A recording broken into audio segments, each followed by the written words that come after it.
The direction of the U.S. economy befuddling the experts again and rattling investors in a huge way as the latest consumer price index data finds inflation in August was mostly unchanged, despite the Fed's actions to cool soaring prices. Inflation up 8.3% last month over a year ago. Nowhere was the disappointment expressed more profoundly than on Wall Street, experiencing its worst day in over 2 years. All three major indexes suffering big losses. The Dow off nearly 4%, the S&P down more than 4%, the Nasdaq dropping more than 5%. Wall Street bracing for more interest rate hikes by the Fed after steadily falling gasoline prices have failed to offset the rising costs of other things we buy. Emilie Ikeda has our report.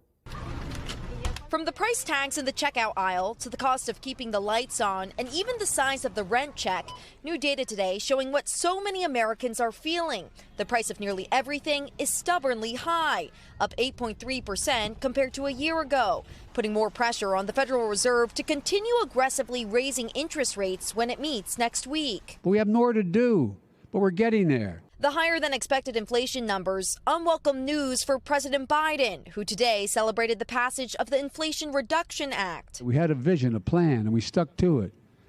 And the result is we're getting the job done for the American people. Republicans slamming the White House ceremony today as out of touch. Democrats' policies are sucker punching American families every time they set foot in the checkout line.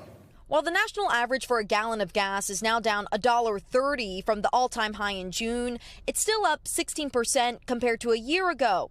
Also soaring, electricity up 15.8%, rent 6.7%, and groceries surging 13.5%, the biggest yearly spike in more than 4 decades. Those rising prices are pushing more people to food banks, like this one in Burlington, New Jersey, where Glenda Wimberly volunteers. This is a blessing for the community and it's a big blessing for me. The 70-year-old isn't just a volunteer, she also relies on the food bank to feed the 3 grandchildren she's raising. You go in there and spend $50 and you got like 5 things in the cart. You say, what happened to my money? Where's the food? While average hourly wages are up 5.2%, inflation more than wipes out those gains and is no help to people on a fixed income like Glenda. It's like a red neon sign flashing that, oh, can't spend that, can't go there, can't do that. It's very difficult. And Emily, there is growing concern about another looming economic crisis involving America's railways.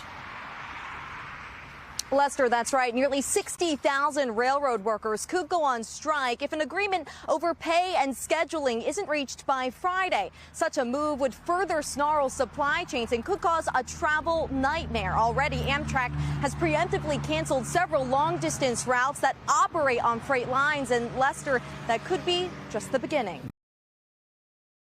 Thanks for watching our YouTube channel. Follow today's top stories and breaking news by downloading the NBC News app.